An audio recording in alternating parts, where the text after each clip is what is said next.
அனைத்து ஊடகங்களுக்கும் பத்திரிகை நண்பர்களுக்கும் காலை வணக்கம். நான் எழுச்சி பயணத்தை கோவை மாவட்டம் மேட்டுப்பாளையத்தில் துவங்கி நேற்று புதுக்கோட்டை மாவட்டம் வரை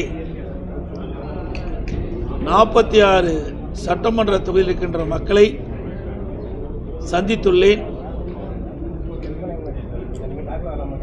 சுமார் 15 லட்சம் மக்களை இந்த எழுச்சி சுற்றுப்பயணத்தின் மூலமாக சந்தித்திருக்கின்றேன். இந்த 46 சட்டமன்ற தொகுதியிலும் எழுச்சி பயணத்தை மேற்கொள்கின்ற பொழுது மக்களுடைய வரவேற்பு, ஆரவாரம், அவருடைய முகத்தில் பார்க்கின்ற மகிழ்ச்சி 2026 சட்டமன்ற பொதுத் தேர்தலில் அனைத்து இந்திய அண்ணா திராவிட முன்னேற்ற கழக தலைமையில் அமைக்கப்பட்ட கூட்டணி மிகப்பெரிய வெற்றி பெறும் என்று நம்பிக்கை ஏற்பட்டுள்ளது.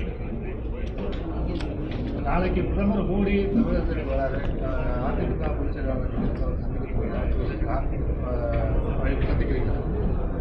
இதுவரை இன்னும் நாங்கள் இன்னும் அவருடைய ப்ரோக்ராமே முழுசாக தெரியல.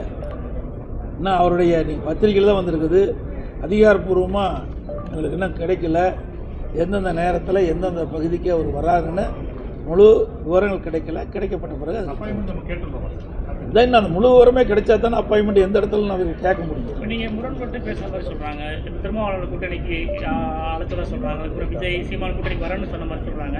திடீர்னு நான் இங்கே கூப்பிட்டேன்னு சொன்னேன்னு அதாவது யூகத்தின் அடிப்பில் கேட்குற கேள்வி பதில் சொல்ல முடியாது. நான் எங்கேயாவது வெளிப்படுத்தியிருக்கிறேன்னா, எந்த கூட்டத்தில் வெளிப்படுத்திருக்கேன்னா, 46 சட்டமன்ற தொகுதியில் நான் எழுச்சி சுற்றுவேன் சொல்லலை. எந்த பத்திரிகையாவது பேட்டி கொடுத்துருக்கேன்னா, எங்கேயாவது அறிக்கை கொடுத்துருக்கேன்னா, அவர்கள் தங்களை அடையாளப்படுத்துவதற்கு பேசுவதில் நீங்கள் கேள்வி கேட்டால் யூகத்தின் அடிப்பில் கேட்குற கேள்விக்கு என்னால் பெரிய கட்சி வரும்னு சொல்கிறீங்க. அது வரும்போது நான் உங்களுக்கு சொல்லுவேன். சார், நம்ம பிராலிமலை தலைமை காவலர் வீட்டில் தொடர்ந்து திருட்டு போயிருக்கு. அது இல்லாமல் இப்போ நேற்று பார்த்தீங்கன்னா திருச்சி டிஎஸ்பி பணி ஓய்வு, எனக்கு விருப்ப பணி ஓய்வு கேட்டிருக்காரு.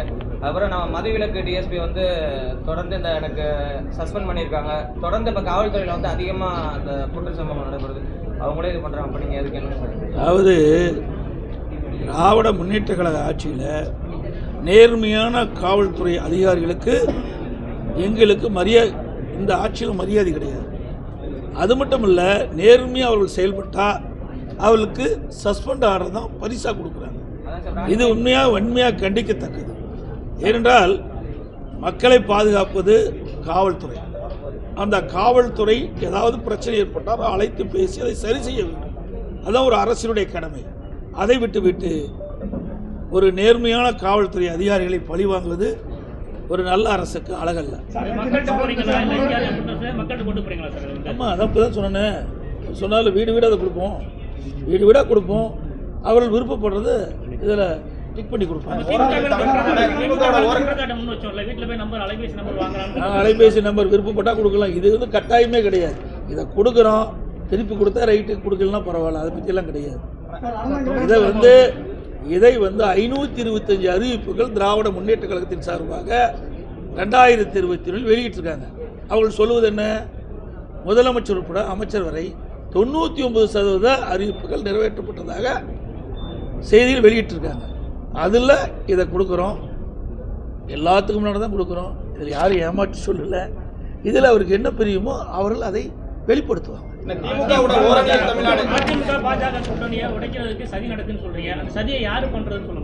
அதுதானே வெளியில தானே பேட்டி கொடுத்துட்டு இருக்காங்கல்ல, அவங்க தான் உடைக்கிறாங்க.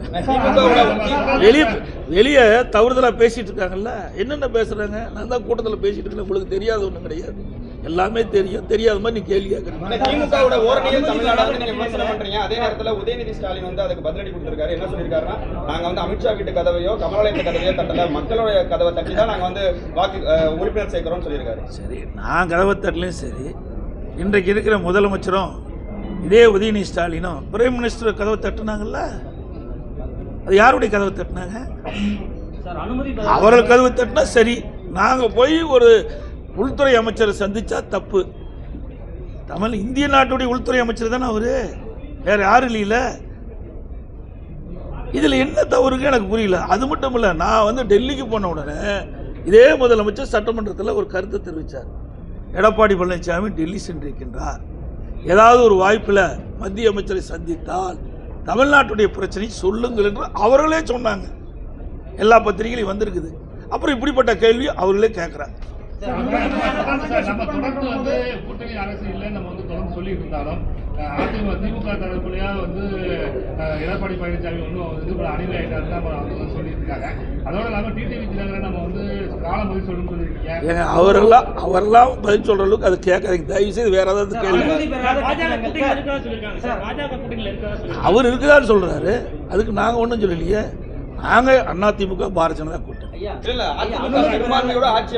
ஆமா, நிச்சயமா சார். நாங்கள் தெளிவுபடுத்திட்டோம். எங்களுடைய சிலது தான் பேச முடியும் ஊடகத்தில், சிலது பேச முடியாது. ஒரு கட்சினா சிலதை வெளிப்படுத்தலாம், சிலதை வெளிப்படுத்த முடியாது. எல்லாமே வெளிப்படுத்தணும்னு சொன்னா நடக்காது.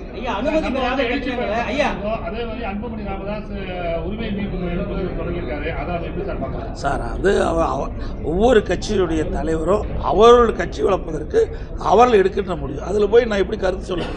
அனுமதி பெறாத கட்டிடங்களை கிராம ஊராட்சி நிர்வாகமே சீல் வைக்கலாம் தமிழக அரசு உத்தரவு போட்டிருக்கு. வரைபடம் வாங்குறதுலயும் பிரச்சனையா இருக்கு. கிராமத்தில் போய் ஒரு உத்தரவு போட்டா எப்படி சார்? அதாவது இந்த அரசாங்கத்தை பொறுத்த வரைக்கும் மக்களுடைய பிரச்சனையை தெரியாத ஒரு அரசாங்கமாக தான் இது பார்க்க முடியும். கிராமத்தில் பொறுத்த வரைக்கும் நானும் கிராமத்தில் இருக்கணும் தான். ஒரு கிராமத்தில் தோட்டம் இருக்கு, ஒரு வீடு கட்டுவாங்க. அதில் அனுமதி வாங்குன்னு சொல்லுங்கள், தப்பு இல்லை. ஆனால் அனுமதி வாங்கலைன்னா நீங்கள் உடனே சீல் வைக்கணும்னா அது வந்து இதுவரை அப்படி நடைமுறையில் இல்லை. ஒரு புதிய நடைமுறை கொண்டாந்துருக்கிறாங்க. மக்களுக்கு முதல் விழிப்புணர்வை ஏற்படுத்த வேண்டும், பிறகு அது நடைமுறை கொண்டாடணும். உடனடியாக எடுத்த உடனே சர்வாதிகாரி ஆட்சி மாதிரி சர்வாதிகாரி ஆட்சி மாதிரி நீங்கள் செய்யலாம், உடனே சீல் வைக்கலன்னா அது எப்படி ஏழை மக்களுக்கு தெரியும்? விவசாயிகள்லாம் படித்தவர்கள் இல்லை. கிராமத்தில் இருக்கிற விவசாயிகள்லாம் தோட்டத்தில் இருக்கிறாங்க, படித்தவர்கள் இல்லை. அதற்கு வாய்ப்பு கொடுக்கணும். வாய்ப்பு கொடுத்து நீங்கள் தோட்டத்தில் நீங்கள் நிலம் உங்களுக்கு உரிமையாக இருந்தால் கூட நீங்கள் வீடு கட்டினா இது மாதிரிலாம் செய்ய வேணும் ஒரு அறிவிப்பை கொடுத்துட்டு அதுக்கு ஒரு கால அளவை கொடுத்து அப்புறம் செயல்பட்டால் பரவாயில்ல. அதை விட்டு தங்களுக்கு அதிகாரம் இருக்குது என்ற ஒரே அமைதியில் இப்படிப்பட்ட அறிவிப்பு வெளியிடுவது கண்டிக்கத்தக்கது.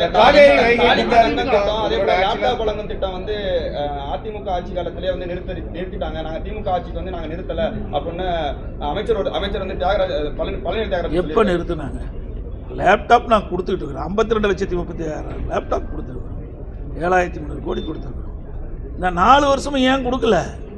அனைத்து இந்திய அண்ணா திராவிட முன்னேற்ற கழக செலவு தொடர்ந்து கொடுத்துட்டு இருந்தோம். தாலிக்கும் தாங்க தொடர்ந்து கொடுத்துட்டு இருந்தோம். இல்லையெல்லாம் சொல்ல. குறுக்க கொரோனா வந்தது. கொரோனா வந்த பிறகு டெண்டர் அறிவிக்க முடியல, பயனாளிகளை முழுமையாக தேர்ந்தெடுக்க முடியல. அந்த காலகட்டத்தினால அந்த ஒரு ஆண்டு தள்ளிச்சு. எல்லா வேலையிலுமே தள்ளி போச்சு, எல்லா ஒப்பந்தமே தள்ளி போச்சு. இன்றைக்கு தாலிக்கு தங்கம்னா அது டெண்டர் விட்டு அதை கொள்முதல் செய்யணும், அதேமாதிரி பயனாளிகள் தேர்ந்தெடுக்கணும். அந்த காலகட்டத்தில் ஓராண்டு காலம் நாம் உங்களுக்கு எல்லாமே தெரியும், பத்திரிகை ஊடக நபர்களுக்கு எல்லாமே தெரியும், ஒரு சோதனையான நேரம். அந்த நேரத்தில் இருந்ததை வச்சு இவர்கள் வேண்டுமென்றே திட்டமிட்டு அதை வச்சு சாக்கு போக்கு சொல்லி அந்த திட்டத்தை அப்படியே கைவிட்டுட்டாங்க. காவேரி வைகை குண்டாறு திட்டம் புதுக்கோட்டை மாவட்டத்துடைய ஒரு பிரதான திட்டமாக நீங்கள் தான் துவக்கி வச்சிங்க. 4.5 ஆண்டு காலம் திட்டம் முடக்கப்பட்டிருக்கு சார். அதாவது அனைத்து இந்திய அண்ணா திராவிட முன்னேற்ற கழகத்தை பொறுத்த வரைக்கும் வறட்சியான பகுதியில் இருக்கின்ற விவசாயிகளுக்கு தேவையான நீரை கொடுத்து ஒரு வளமான பகுதியாக உருவாக்க வேண்டும் என்ற அடிப்படையில் தான் இந்த காவிரி குண்டார் திட்டத்தை நாங்கள் நடைமுறைப்படுத்துவதற்காக நாங்கள் முயற்சி செய்து முதற்கட்டமாக ஒரு 700 கோடி ரூபாய் டெண்டர் விட்டோம். அதுக்கு பிறகு அந்த அரசாங்கம் அப்படி கிடப்பில் போட்டாங்க. ஏன்னா மேட்டூர் அணையிலிருந்து வெளியேறுகின்ற உபரி நீர் வீணாக போய் கடலில் கலக்கு. அப்படி மேட்டூர்ந்து வெளியேறுகின்ற உபரி நீரை இந்த காவிரி குண்டார் கால்வாயில் விட்டதன் மூலமாக 5 மாவட்ட மக்கள் பயன்படுறாங்க. அதை இந்த அரசு அலட்சியம் இருக்கின்றது.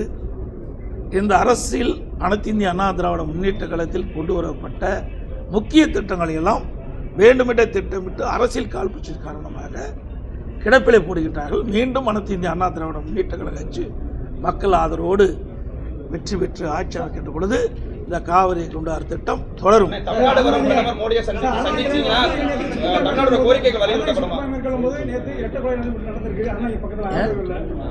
சுற்றுப்பயணம் மேற்கொள்ளும் போது அதே நேரத்தில் அரணாங்கி பக்கத்தில் ஆவடாவில் இரட்டை கொலை நடந்திருக்கு. தொடர்ந்து புதுக்கோட்டை மாவட்டத்தில் தொடர்ந்து கொலைகள் நடைபெற்றிருக்கு. சட்டம் ஒழுங்கு 2026 தேர்தலில் பாதிக்கப்பட்ட சூழ்நிலை இருக்குமா சார்? அதாவது நான் தான் ஏற்கனவே சொன்னேன், திராவிட முன்னேற்ற கழக ஆட்சி வந்திருந்து கொலை, கொள்ளை, திருட்டு, வழிப்பறிவு, முதியோர்களை குறிவைத்து கொலை செய்வது தொடர்கதையாக இருக்குது. சட்ட ஒழுங்கு அடியோடு சீர்கட்டு விட்டது. நான் பலமுறை சட்டமன்றத்திலும் பேசியிருக்கிறேன், ஊடகத்தின் வாயிலாக வெளிப்படுத்தியிருக்கின்றேன். ஆகவே இந்த அரசு கடுமையான நடவடிக்கை எடுக்காத காரணத்தினால, சரியாக சட்ட ஒழுங்கை பராமரிக்காத காரணத்தினால இன்றைக்கு குற்ற செயலில் ஈடுபடுகிறவர்களுக்கு காவல்துறை கண்ட சிறிதளவும் அச்சமில்லை. குற்றச்செயல் புரிகிறவர்களுக்கு தங்களுக்கு கடுமையான தண்டனை கிடைத்துவிடும், கடுமையான நடவடிக்கை அரசு எடுக்கும் என்று அந்த அச்ச உணர்வு ஏற்பட்டால் தான் குற்ற நிகழ்வுகளை தடுக்க முடியும். ஆனால் இந்த ஆட்சியில் அப்படி பார்க்க முடியும். தமிழ்நாட்டுக்கு வழங்க வேண்டிய கல்வி நிதி வழங்குறதா சொல்றாங்க. பிரதமர் மோடியை சந்திக்க வாய்ப்பு கிடைச்சா தமிழ்நாட்டுடைய கோரிக்கைகள் வந்து வலியுறுத்தப்படும். என்னங்க கல்வி நிதி தமிழ்நாட்டுக்கு வழங்க வேண்டிய கல்வி நிதி எல்லாம் வழங்கல, ஒரு ரூபா கூட வழங்கலன்னு சொல்றாங்க. இப்போ நீங்க பிரதமரை சந்திக்கிறதுக்கான வாய்ப்பு கிடைச்சதுன்னா நீங்க தமிழ்நாட்டுடைய கோரிக்கைகளை முன்னிறுத்தி வலியுறுத்தப்படுங்க. நாங்கள் எப்பொழுதுமே ஆளுகின்ற கட்சியாகவும் சரி, எதிர்கட்சியாகவும் சரி, தமிழ்நாட்டு மக்களுக்கு ஏற்படுகின்ற பிரச்சனையை அவ்வப்போது மத்திய அரசுக்கு தெரிவித்துக் கொண்டு தான் இருக்கின்றோம். அதில் எந்த குறைபாடும் கிடையாது. இன்றைக்கு திராவிட முன்னேற்ற கழக அரசு அமைந்த பிறகு பல்வேறு திட்டங்கள், அனைத்து இந்திய அண்ணா திராவிட முன்னேற்ற கழக ஆட்சியை கொண்டு வரப்பட்ட பல்வேறு திட்டங்களை கைவிட்டுட்டாங்க. அதையெல்லாம் அதிமுக ஆட்சி வந்த பிறகு எந்தெந்த திட்டத்தை அவர்கள் கைவிட்டார்களோ அந்த திட்டத்தை எல்லாம் தொடர்வதற்கு உண்டான நடவடிக்கை மேற்கொள்ளப்படும். சுகாதாரத்துறை அமைச்சர் மா சுப்பிரமணியன் ஒரு அறிக்கை விட்டுருக்காரு. அதில் வந்து உடல் உறுப்பு திருட்டா முறைகேடான ஃபர்ஸ்ட் தெரிஞ்சுக்கணும்னு சொல்றாரு. 2019 இதே திருட்டு நடந்திருக்கு, நாமக்கல்லோட நடந்திருக்கு, அதை தெரிஞ்சுக்கணும்னு சொல்லியிருக்காரு. அதாவது இதில் முதல்ல கேள்வி கேட்கறதுக்கு வந்து நீங்கள் சிந்தித்து கேட்டுருக்கணும். இது யார் செஞ்சது? திராவிட முன்னேற்ற கழகத்தில் இருக்கின்ற ஒரு சட்டமன்ற உறுப்பினருக்கு சம்பந்தப்பட்ட மருத்துவமனையில் நடைபெற்ற சம்பவம். சாதாரண நடக்கின்ற சம்பவம் வேற. திராவிட முன்னேற்ற கழக அங்கம் வைக்கின்ற ஒரு சட்டமன்ற உறுப்பினருக்கு சொந்தமான இடங்களில் நடைபெற்றதாக எல்லா பத்திரிகை செய்தியிலும் பார்த்தோம். அதைத்தான் நான் குறிப்பிட்டு சொன்னேன்.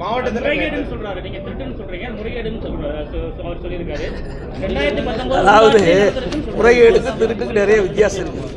ஒரு உடல் உறுப்பை ஒருத்தர் எடுக்கிறாங்கன்னா அதுக்கு என்ன பொருள்? முறைகேடு கிடையாது, திருடுறது தான் அர்த்தம். உடல் உறுப்பை கூட திருடுறாங்கன்னா அப்புறம் எப்படி இருக்கும்? அதுவும் யார் சிந்திச்சுப்பார்.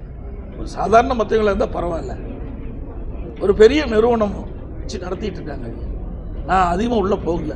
பத்திரிகையில் வந்த செய்தி, அரசாங்கம் வெளியிட்ட செய்தி, அரசாங்கமே ஒரு குழு போட்டு அதற்கென்று ஒரு ஐஏஎஸ், அதை மருத்துவத்துறையை சேர்ந்த அதிகாரிகளும் அதில் போய் விசாரிக்கப்பட்டு அந்த விசாரணையில் வந்த செய்தி தான் நான் சொல்கிறேன். ஆக இப்படிப்பட்ட சம்பவம் மிக மிக ஒரு மோசமான விளைவுகளை எதிர்காலத்தில் சந்திக்கும். ஏழை எளியோர்கள் அவர் குடும்பத்தினுடைய வறுமையை அதை பயன்படுத்தி இப்படிப்பட்ட நிகழ்வு நடப்பது உண்மையாலே வருத்தத்தும் வேதனையும் அளிக்கும். ஐயா, திருவள்ளூர்ல 2 மாணவிகள் தொடர்ந்து கற்பழிக்கப்பட்டிருக்காங்க, குற்றவாளியை கண்டுபிடிக்க முடியல. இந்த நிலையில நேற்று காஞ்சிபுரம் மாவட்டத்தில் ஒரு இளம்பெண் தனியா இருக்காங்க, பாலியல் வன்கொடுமை செய்யப்பட்டிருக்காங்க. தினந்தோறும் பாலியல் வன்கொடுமையா இருக்கு, வெறியாட்டமா இருக்கு. தமிழ்நாட்டில் சட்டம் ஒழுங்கு எப்படி இருக்கு? நீங்கள் அற்புதமாக கேள்வி கேட்டுக்கிறீங்க. ஆனால் முதலமைச்சரும் சரி, அவர் அமைச்சர் சகாக்களும் எங்கே நடக்குது? வேண்டுமென்றே திட்டமிட்டு ஒரு தவறான தகவலை எடப்பாடி பழனிசாமி கூறி வருகிறார் என்று சொல்லிக் கொண்டிருக்கின்றார். பத்திரிகையிலையும் ஊடகத்திலையும் வர்ற செய்தி தான் நானும் சொல்கிறேன். எங்களுக்கு தனியாக எந்த செய்தியும் கிடைக்க போகிறதில்ல.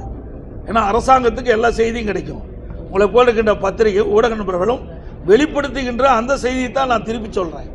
இன்றைக்கு திருவள்ளூர் மாவட்டம் கும்மிடிப்பட்டி பகுதியில் சாலையில் ஒரு பெண் நடந்துட்டு போகிறாங்க. 10 வயது மதிக்கத்தக்க சிறுமி, பின்னாடியே ஒரு வாலிபர் போகிறாங்க. அப்படியே அலாக்கா தூக்கிட்டு போகிற காட்சியை வலைதளங்களில் பார்த்தோம், சில ஊடகத்திலையும் வந்திருக்குது. அடுத்தது ஒரு 4 நாளுக்கு பிறகு மீண்டும் ஒரு சிறுமியை பாலியலுக்கு ஆளாக்குறாங்க. இது தொடர்கதையாக இருக்குது. ஆனால் இந்த அரசுடைய கவனத்திற்கு எடுத்து சென்றால் அவர் வேண்டுமென்றே எதிர்க்கட்சித் தலைவர் எடப்பாடி பழனிசாமி எங்களுடைய அரசு மீது பழி சுமத்துறான்னு சொல்கிறார். பிரதான எதிர்க்கட்சியுடைய வேலை என்ன?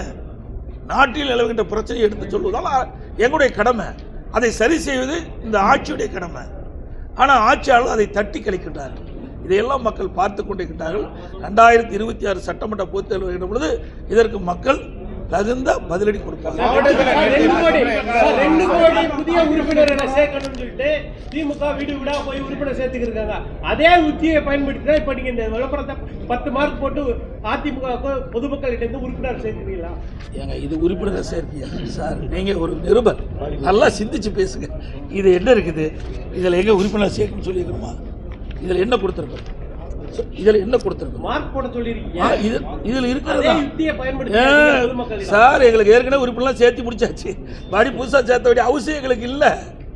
இன்றைக்கு காலங்காலமாக திராவிட முன்னேற்ற கழகம் இன்றைக்கு நேற்றைக்கு ஆரம்பிக்கப்பட்ட கட்சியில் காலங்காலமாக வேறு அண்ணா காலத்திலிருந்து ஆரம்பிக்கப்பட்ட ஒரு கட்சி.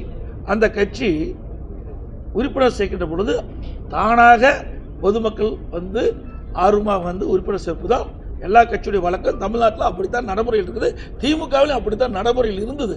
ஆனால் இன்றைய தினம் மக்களுடைய செல்வாக்கம் இழந்து, தொண்டருடைய செல்வாக்கம் இழந்து, இன்றைக்கு வீடு வீடாக போய் கதவை தட்டி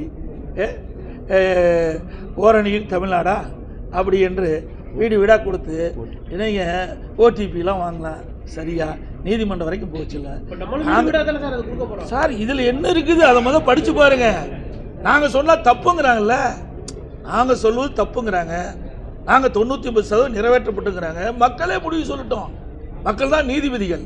மக்கள் தான் ஒரு அரசாங்கத்தை தேர்ந்தெடுக்கிறாங்க. ஒரு அரசியல் கட்சிகள் தேர்தல் நேரத்தில் கொடுக்கப்பட்ட வாக்குறுதியை நிறைவேற்றுங்களா இல்லையா நீங்களே கொடுக்குறோம். விருப்பப்பட்டால் எங்கிட்ட டிக் பண்ணி கொடுக்கலாம், விருப்பம் அவங்களே வச்சுக்கலாம். நாங்கள் யாரையும் கட்டாயப்படுத்துறது இல்லை. கடந்த காலத்தில் அரசியல் கட்சி தலைவர்கள் ஒருவருக்கு ஒருவர் வந்து விமர்சனம் செய்யும் போது சபை நாகரிகம் பற்றி பல சில வார்த்தைகளை பயன்படுத்த மாட்டாங்க.